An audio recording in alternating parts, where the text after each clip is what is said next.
coming up in this video. Welcome to the workshop once again. Look at this. Wow. No more engine warning lights, at least at the moment. Hey, how is it going?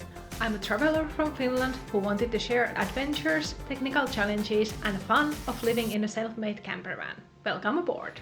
Winter conditions in north are difficult for any vehicle. This time the coolant temperature sensor broke down.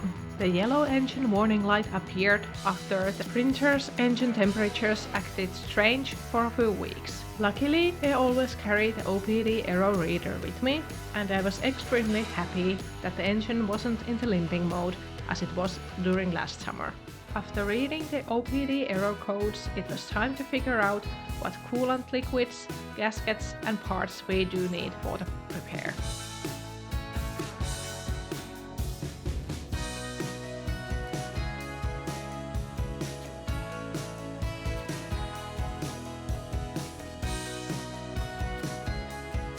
A little Arctic city tour to the spare parts shop, because this spare part thermostat requires a special connecting tube to the lowest fluid channel to the engine.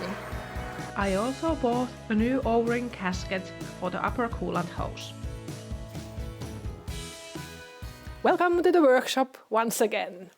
This time we got the yellow engine warning light because of this thermostat.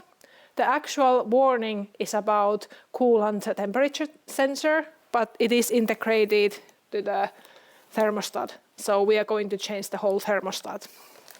In order to do so, we also need to replace some other stuff. For example, this O-ring for the coolant pipe, this connecting pipe to the thermostat tube to the engine.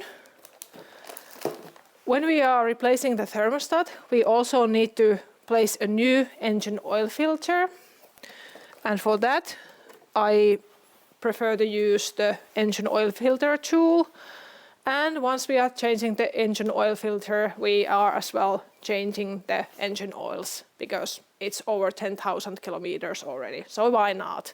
And once we are on it, we are also replacing the engine air filter. Let's get to work. And as usual, I'm happy to say that this is a team effort. This one is a thermostat, and this particular sensor I'm pointing is the one that is causing us trouble. Coolant temperature sensor. But again, we are changing the whole thermostat. In order to do so, and if I understood correctly, I need to detach this upper coolant hose, this engine oil filler tube, this plastic cable rack, at least partly, and this smaller plastic rack which is attached with the Torx bolt, apparently. Then I get access to the 3 attachment bolts of the thermostat. And I need to also remember to detach 2 electrical connectors. And it seems that I need to also change the engine oil filter too. I don't honestly know why, because it seems that I could lift the thermostat without replacing it. But let's see how this goes.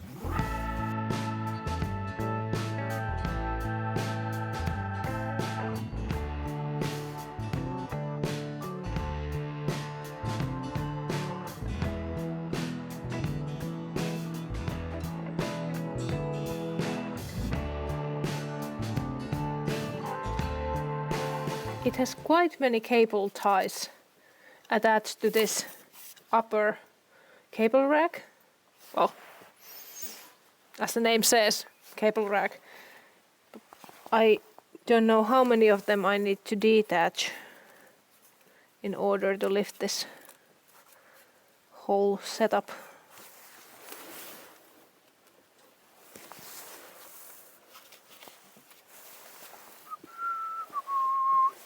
This might take a while.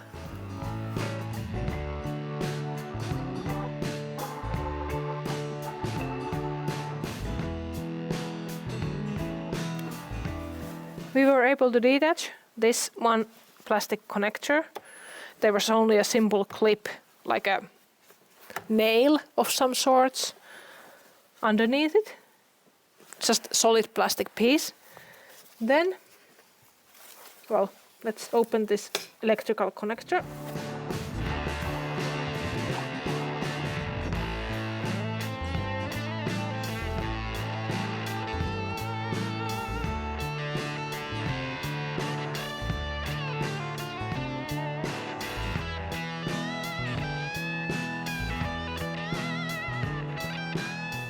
Woo! Small wins. Took like 20 minutes. Yay! This is very tricky. But we found one more retaining clip to detach. This one over there, next to the thermostat. And we guess that there are more of those. This job feels like a dead end again. This cable rack is still very tight. We just can't find any more bolts or connectors or cable ties or retaining clamps to open. We decided that we detach the fan and the shroud around it, so we get more place to work around here, especially with the attachment bolts that are hidden there. In order to detach the shroud, we need to detach the hose for the coolant liquid. We need to drain some coolant. So here's the coolant drain valve.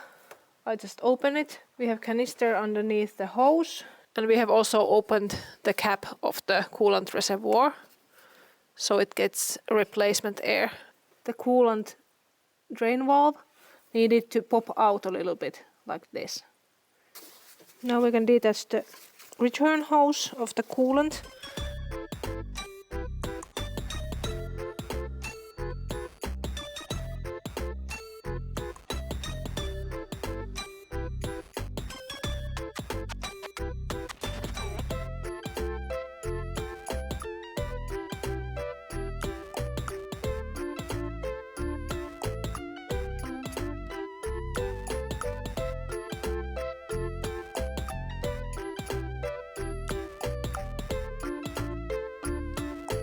We don't have enough space to detach the fan. Then we decided to detach this coolant tube, so we have a little bit more room for the shroud to move towards the engine, and probably we are able to detach the 8mm Allen key bolt from the fan. Whoop.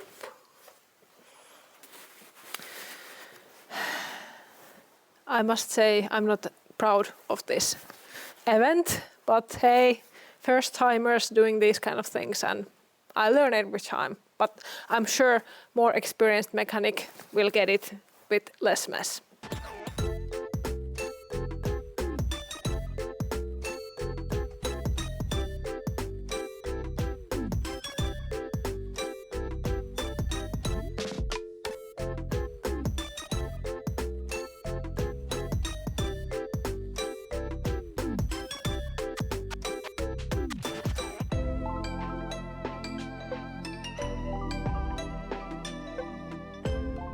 Now it would be really easy to change the drive belt. Now I'm going to close the coolant drain valve.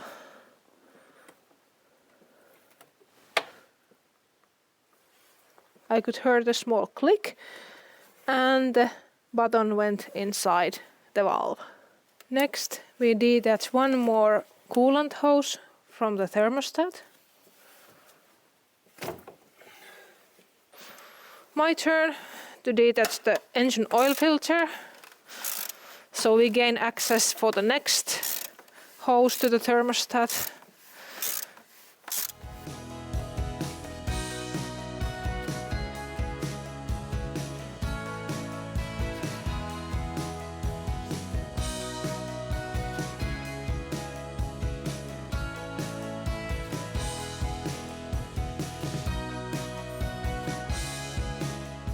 Finally, there it is.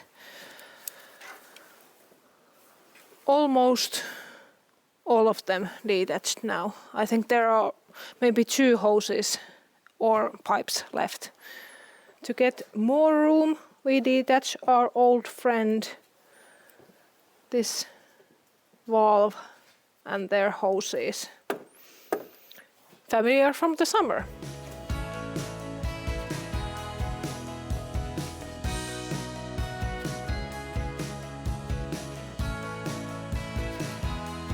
The 3 attachment bolts of the thermostat were a really nasty piece of engineering. I truly won't miss them.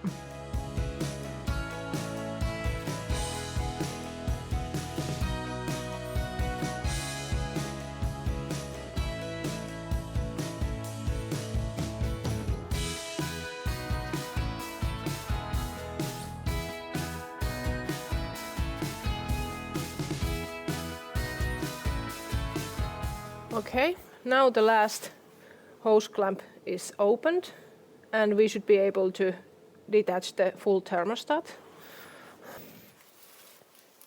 I don't know how much force I'm allowed to use for this because it feels like a lot of power already. Twisting and pulling and churning.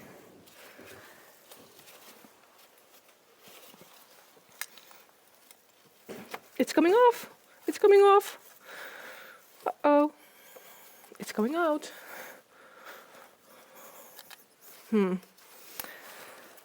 So.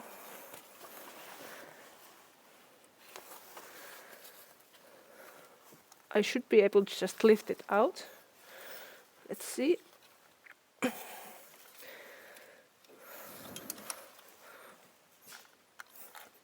Haha!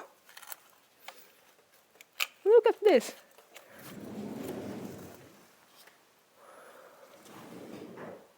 Wow. Okay. This one is the connecting tube, and I need to replace it to a new spare part. Some cleaning first.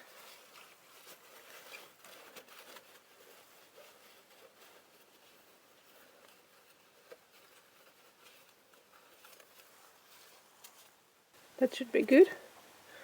And then the new tube. I'm pressing it as far as it goes equally, and I try to keep it level.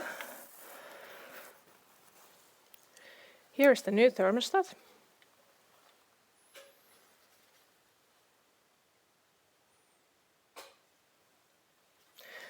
And I should place it this way. So this tube goes to the large diameter coolant hose, the one that was really tight, and this tube goes to the connection pipe in the engine.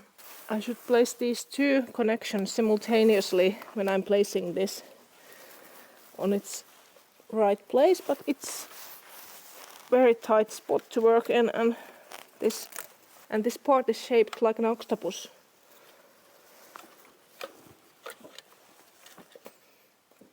The problem is that the flexible tube keeps running away.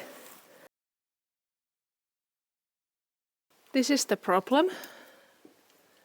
The lowest tube to the engine is now attached, as you see, and the whole thermostat is totally diagonal. This is definitely not the tactic that was described in the instructions, but well, yes, it's going in its place. Haha.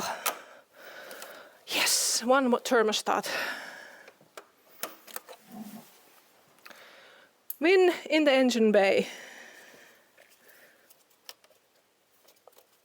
Well, of course there's much to be done still, but I think it fell into its place. Oh no, the pipe on the bottom is not on its place. Darn, really not good. Well, we try again.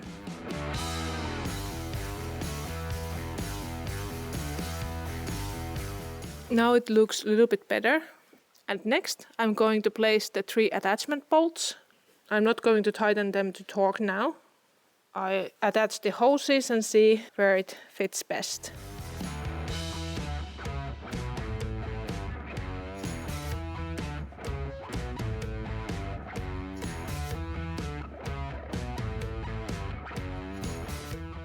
Oh my wow! These 3 attachment bolts took 1 hour to work with 2 technicians. Well, 1 experienced mechanic and 1 apprentice, but anyway. Now let's connect all the hoses, electrical connectors, retaining clips, cable ties and whatnot else is detached during the process.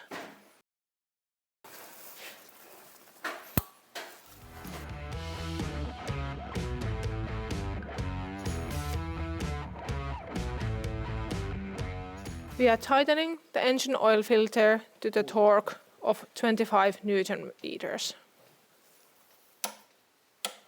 I am tightening the thermostat attachment bolts to 10 Newton meters according to the instructions.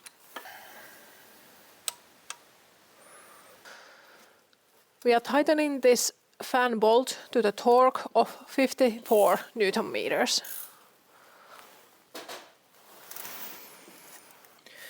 This is the upper coolant hose and we have new gasket for it, O-ring, so we replace the one that is on the upper point.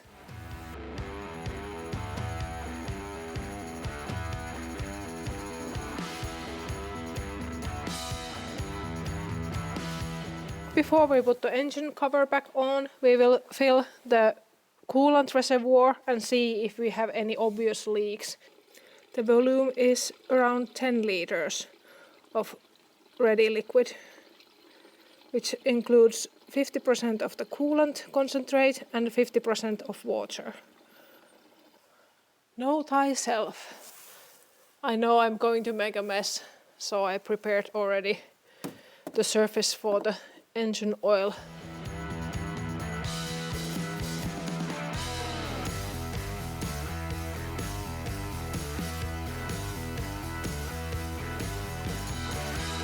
The engine oil is filled, as well as the coolant reservoir. We are feeling brave and starting up the engine.